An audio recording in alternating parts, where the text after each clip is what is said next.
करने वाले हैं साल 2018 में आई एक Portuguese language film the cannibal club के बारे में। दोस्तों, आप लोगों ने एक कहावत तो सुनी होगी कि अमीरों के अलग ही शौक होते हैं और इस फिल्म में यही दिखाया गया है। फिल्म की स्टार्टिंग में हमें एक विशाल बंगला दिखाया जाता है जो कि एक बीच पे था। वो बंगला ओतावियो और गिल्दा नाम के कपल का था और वो लोग बहुत ही अमीर थे। अपनी सेफ्टी के लिए उन्होंने घर में एक गार्ड रखा था जिसका नाम लुसीवाल्डो था और उनके घर का एक केयर टेकर था जो कि स्विमिंग पूल साफ कर रहा था। गिल्डा पूल के पास लेट के सनबाथ ले रही होती है और केयर टेकर उसे देख रहा होता है मानो कि वो उसे पसंद करता हो। ओतावियो घर के अंदर होता है जो कि अपनी बीवी के लिए मीट तैयार करता है और दोस्तों, ये मीट कोई साधारण मीट नहीं होता बल्कि ये इंसान का मीट होता है।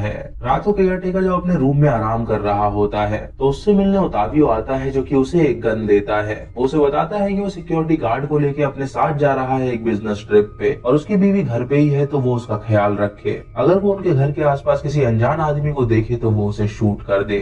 ये सुन के केयर टेकर उससे कहता है कि वो चिंता ना करे, वो मैडम का ख्याल रखेगा। उसके बाद ओतावियो अपने गार्ड के साथ घर से निकल जाता है। ओतावियो की गैर मौजूदगी में गिल्डा रात को उस केयर टेकर के साथ इंटीमेट होती है और तभी हम ओतावियो को देखते हैं जो कि अपनी वाइफ को इंटीमेट होते हुए देख रहा था। ओतावियो के हाथ में एक एक्स होता है जिससे वो उस केयर टेकर को मार डालता है और उसके बाद वो दोनों मिलकर उसकी बॉडी को टेबल पे रखते हैं और उसे बुचर करते हैं। फिर वो उसके कपड़े समेत उसके सारे सामान को जला देते हैं ताकि अगर कोई भी इन्वेस्टिगेशन हो तो कोई भी पता ना लगा पाए कि वो कहाँ गया है।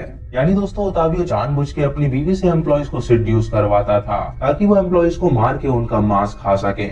रात को वो दोनों उस केयर टेकर का मांस पकाते हैं और उसे चाव से खाते हैं। ओतावियो गिल्डा से कहता है कि उसने अपने सिक्योरिटी गार्ड को 11:30 बजे आने के लिए कहा था, लेकिन अभी वो आधा घंटा लेट है तो आज उसकी खैर नहीं। गिल्डा उससे कहती है कि क्या पता उसे कोई काम हो इसीलिए वो आधा घंटा लेट हो गया हो। तभी वो गार्ड वहाँ पे आता है तो ओतावियो उसे डांटता है। लुसीवाल्डो उसे बताता है कि उसे बहुत जोर की भूख लगी थी और वो रेस्टोरेंट को ढूंढ रहा था, लेकिन रास्ते में कोई भी रेस्टोरेंट उसे नहीं मिला इसीलिए वो लेट हो गया। गिल्डा उसकी बात सुन के उससे कहती है कि वो चिंता ना करे, वो उनके साथ खाना खाए। लुसीवाल्डो ये सुन के हैरान हो जाता है और सोचता है कि इतने अमीर लोगों के साथ बैठ के वो खाना कैसे खा सकता है। गिल्डा उसे कहती है कि वो एक कुर्सी उठाए और उनके साथ बैठे, लेकिन ओतावियो उसे मना कर देता है और उससे कहता है कि वो चुपचाप बाहर जाके पहरेदारी करे। कुछ देर बाद ओतावियो उसके लिए बाहर खाना लेकर आता है और वो उससे कहता है कि आइंदा वो कभी लेट ना हो। वो उसे बुरी तरह डांटता है और उससे कहता है कि आगे से गलती नहीं होनी चाहिए। अगले दिन ओतावियो अपने ऑफिस में एक मीटिंग में होता है जहाँ दो बंदे उसे प्रेजेंटेशन दिखा रहे होते हैं अपनी सिक्योरिटी कंपनी की। तभी ओतावियो को उसके दोस्त बोर्जेस का मैसेज आता है और वो उसे जल्द से जल्द मिलने के लिए बुलाता है। ओतावियो बोर्जेस से मिलने जाता है जो कि एक बड़ा पॉलिटिशियन था।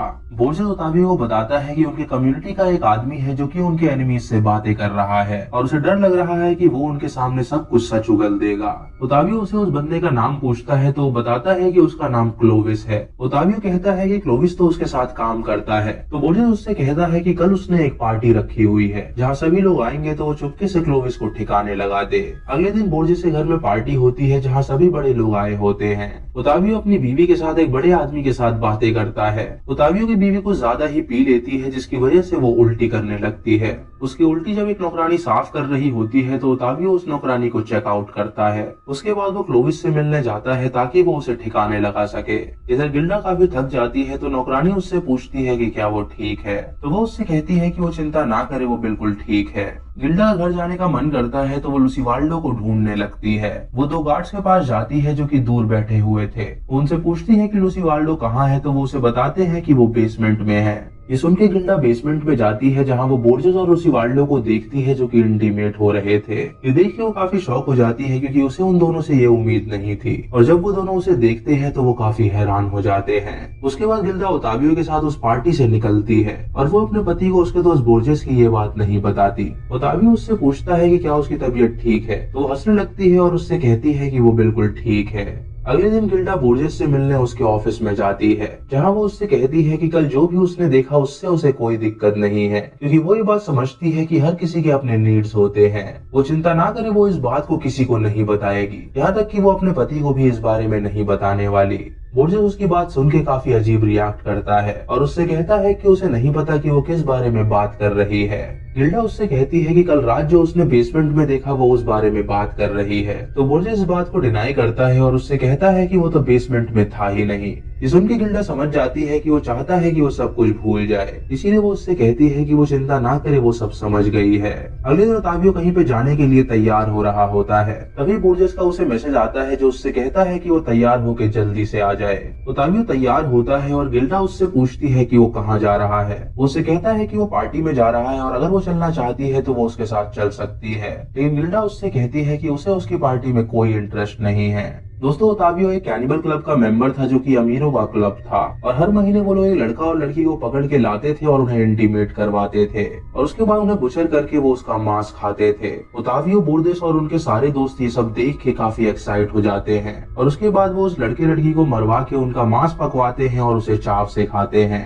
बोर्जेस उठता है और सबसे कहता है कि उसे खुशी है कि उसके सारे भाई यहाँ पे मौजूद हैं, लेकिन क्लोविस यहाँ पे नहीं आ पाया क्योंकि कुछ रात पहले उसके एक्सीडेंट में मौत हो गई। और दोस्तों, ये एक्सीडेंट बोर्जेस ने ही करवाया था। वो उनसे ये भी कहता है कि इस क्लब का मोटिव है कि देश से गंदगी साफ हो। उनके देश में न जाने कितने गरीब लोग हैं जो कि बहुत ही गंदे हैं, वो क्राइम करते हैं और उनके देश का नाम बदनाम करते हैं और वो लोग उन्हीं लोगों को पकड़ के उनका मांस खाते हैं ताकि देश की गंदगी साफ हो सके। ये सुन के सभी क्लब के मेंबर तालियां बजाते हैं और उसके बाद दारू पीते हैं। फिर हमें एक जोनस नाम का बंदा दिखाया जाता है जो कि बहुत गरीब था और वो महीनों से जॉब की तलाश में था, लेकिन उसे कोई भी जॉब नहीं मिल रही थी।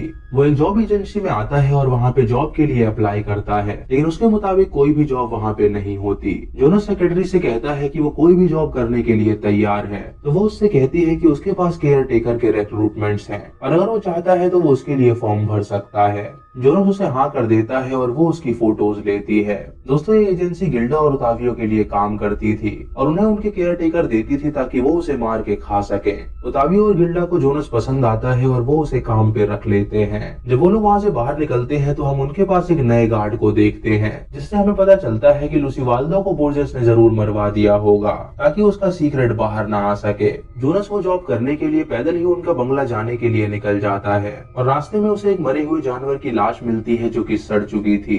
इधर ओतावियो गिल्डा से कहता है कि वो जानता नहीं कि उसने कितनी बड़ी गलती कर दी, तो गिल्डा उससे कहती है कि वो किस बारे में बात कर रहा है। ओतावियो उसे बताता है कि वो बोर्जेस का एक सीक्रेट जानती है जो कि बहुत खतरनाक है और वो जानता है कि बोर्जेस उसे मारने के लिए यहाँ पे आदमी भेजेगा। उसने लूसीवाल्डो को पहले ही मार दिया है और अब उसका नंबर है। ये सुन के गिल्डा उससे कहती है कि वो चिंता ना करे, वो सब संभाल लेगी। तभी जोनस वहाँ पे आता है तो वो लोग उसे घर में इनवाइट करते हैं। ओतावियो उसे घर के रूल समझाता है और उससे कहता है कि वो काम पे लग जाए। जब जोनस ग्रास कटिंग कर रहा होता है तो गिल्डा उसे घूरती है, जिससे जोनस समझ जाता है कि गिल्डा उससे क्या चाहती है। रात को ओतावियो अपने नए सिक्योरिटी गार्ड को रूल समझाता है और उससे कहता है कि आज रात उन पे हमला हो सकता है तो वो सतर्क रहे। कोई भी उसके बंगले के आसपास दिखे तो वो उसे सीधा शूट कर दे। वो गार्ड उससे कहता है कि वो चिंता ना करे, वो ख्याल रखेगा। ओतावियो जब सोने जाता है तो उसे नींद नहीं आती क्योंकि उसे पता था कि बोर्जेस जरूर अपने आदमियों को उसकी बीवी को मारने के लिए भेजेगा। ओतावियो जोनस के पास जाता है और उसे अपनी गन देता है। वो उससे कहता है कि ऐसा हो सकता है कि आज रात उन पे हमला होगा, तो वो उसे प्रोटेक्ट करे और उन आदमियों को मार डाले। उसके बाद वो सारे खिड़की दरवाजे बंद कर देता है ताकि कोई भी अंदर ना आ पाए। कुछ देर बाद जब ओतावियो सो जाता है तो हम गिल्डा को देखते हैं जो कि जोनस के रूम में जाती है। जोनस जब दरवाजा खोलता है तो वो उससे पूछता है कि उसे क्या चाहिए, तो गिल्डा उससे चेप हो जाती है और उसके साथ इंटीमेट होने लगती है। तभी वहाँ पे बोर्जेस के आदमी आ जाते हैं जो कि उस सिक्योरिटी गार्ड को मार डालते हैं और उसके बाद वो घर में दाखिल होकर ओतावियो पे गोली चलाते हैं। गोली की आवाज सुन के जोनस और गिल्डा सतर्क हो जाते हैं और वो सारे बंदे उन्हें मारने के लिए उन्हें ढूंढने लगते हैं। एक बंदा जब एक रूम में जाता है तो ओतावियो अपनी एक्स से उसे मार डालता है और दूसरा बंदा जब जोनस के रूम में पहुंचता है तो वहाँ पे वो गिल्डा को देखता है तो वो उसे मारने जाता है, लेकिन तभी जोनस उसे शूट कर देता है जो कि दरवाजे के पीछे छुपा हुआ था। उसके बाद जोनस गन लेके ओतावियो को बचाने जाता है, लेकिन ओतावियो उस पे गन तान देता है और वो देखता है कि ओतावियो सेफ है। ओतावियो जोनस से गड्ढा खुदवाता है ताकि वो लाशों को वहाँ पे गाड़ सके। गिल्डा ओतावियो से कहती है कि उसके पास एक प्लान है, क्यों ना वो बोर्जेस को कॉल करे और उससे कहे कि वो मर गई है और वो काफी सदमे में है तो वो उसे सहारा देने आए। और जब बोर्जेस यहाँ पे आएगा तो वो जोनस की मदद से उसे मार डालेंगे और उसके बाद वो दोनों जोनस को भी मार के उसका मांस खाएंगे। और जब पुलिस यहाँ पे आएगी तो वो सारा इल्जाम जोनस पे लगा देंगे और वो लोग पुलिस से कहेंगे कि जोनस यहाँ से भाग गया है। जिससे वो दोनों सेफ हो जाएंगे और किसी को पता भी नहीं चलेगा। ओतावियो को उसका ये आइडिया पसंद आता है तो वो बोर्गेस को कॉल करता है। अगले दिन बोर्गेस अपने आदमियों के साथ उससे मिलने आता है और ओतावियो उसके सामने रोने का नाटक करता है और उससे कहता है कि उसकी बीवी मर गई है। वो बोर्गेस को अपने रूम में ले जाता है और गिल्डा वहाँ पे मरने का नाटक कर रही थी। तभी जोनस पीछे से बोर्गेस को एक्स से मार डालता है और उसके बाद ओतावियो बोर्गेस के आदमियों को ऊपर बुलाता है उन्हें मारने के लिए और जोनस अकेले उन दोनों को भी मार डालता है। उसके बाद जोनस जब अपने रूम में होता है तो वो काफी डरा हुआ होता है क्योंकि उसके सामने इतने मर्डर्स हुए थे और वो वहाँ से बाहर निकलने का सोचता है। वो अपना सामान पैक करता है और वहाँ से बाहर निकलने चाहता है, लेकिन तभी वो अपने बिस्तर के नीचे वही मरा हुआ जानवर देखता है जो उसने सड़क पे देखा था। ये देख के वो काफी डर जाता है और तभी उसकी नींद खुल जाती है क्योंकि वो एक सपना देख रहा था। तभी ओतावियो उससे मिलने आता है और वो वही ट्रिक अपनाता है। वो उसे एक शॉटगन देता है और उससे कहता है कि वो बिजनेस के लिए बाहर जा रहा है तो वो उसकी बीवी का ख्याल रखे। उसके जाने के बाद गिल्डा ओतावियो को सेड्यूस करती है और वो दोनों इंटीमेट होते हैं और हम ओतावियो को निवस्त्र देखते हैं जो कि वहाँ पे मौजूद था और उसके हाथ में एक एक्स होता है जिससे वो जोनस को मारने वाला था। इंटीमेट होते हुए जोनस गिल्डा से कहता है कि वो उल्टा लेट जाए, लेकिन गिल्डा उससे कहती है कि यही पोज ठीक है। ये सुन के जोनस समझ जाता है कि यहाँ दाल में कुछ काला नहीं है बल्कि पूरी दाल ही काली है। ओतावियो के कदमों की आवाज सुन लेता है जो उसे मारने आता है और तभी वो उसके वार से पीछे हट जाता है और एक्स जाके गिल्डा को लग जाता है जिससे गिल्डा की वहीं पे मौत हो जाती है।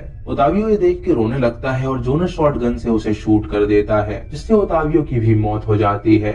उसके बाद हम जोनस को देखते हैं जो कि उन्हें मारने के बाद खून से लथपथ बाहर बैठा हुआ था। इसी के साथ ये मूवी यहीं पे खत्म हो जाती है। तो दोस्तों ये थी द कैनिबल क्लब की कहानी। इस फिल्म में अमीरों की एक सीक्रेट सोसाइटी दिखाई गई है जो कि गरीबों को कुछ नहीं समझते। वो उन्हें अपना एक स्लेव मानते हैं और उन्हें इस्तेमाल भी करते हैं। जैसे गिल्डा अपने एम्प्लॉयज को इस्तेमाल करती थी प्लेजर के लिए और बोर्जेस भी कहीं ना कहीं यही करता था। उसके बाद वो उन एम्प्लॉयज को मार देते थे और उनका मांस भी खाते थे, लेकिन अंत में उनका पाला जोनस से पड़ा जो कि बहुत ही शातिर था। जोनस ने उन दोनों को ही मार गिराया और सरवाइव कर गया। दोस्तों आपको ये कहानी कैसी लगी आप हमें कमेंट सेक्शन में जरूर बताएं।